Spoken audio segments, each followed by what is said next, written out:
下雨天的味道真的好舒服。他喜欢这样的午后，外面下雨，家里静静的。下雨天好像更适合吃热热的东西呢。他喜欢料理的声音，像是一种生活的旋律。这味道好幸福哦。幸福有时候就是热烫里升起的那一缕蒸汽。雨天也可以很浪漫呢。窗外下着雨，屋里却有阳光般的笑容。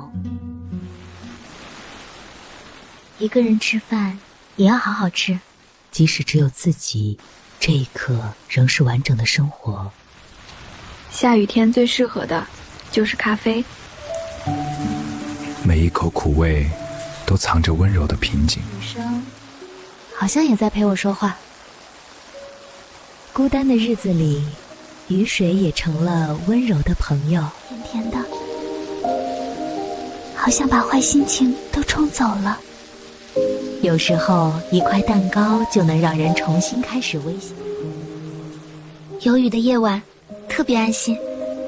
他觉得这样的静静时光就是幸福。希望明天也有这样的平静。雨会停，光会来，但家的味道永远温暖。下雨天的味道真的好舒服。他喜欢这样的午后，外面下雨，家里静静的。下雨天好像更适合吃热热的东西呢。他喜欢料理的声音，像是一种生活的旋律。这味道好幸福哦。幸福有时候就是热烫里升起的那一缕蒸汽。雨天也可以很浪漫呢。窗外下着雨，屋里却有阳光般的笑容。一个人吃饭也要好好吃，即使只有自己，这一刻仍是完整的生活。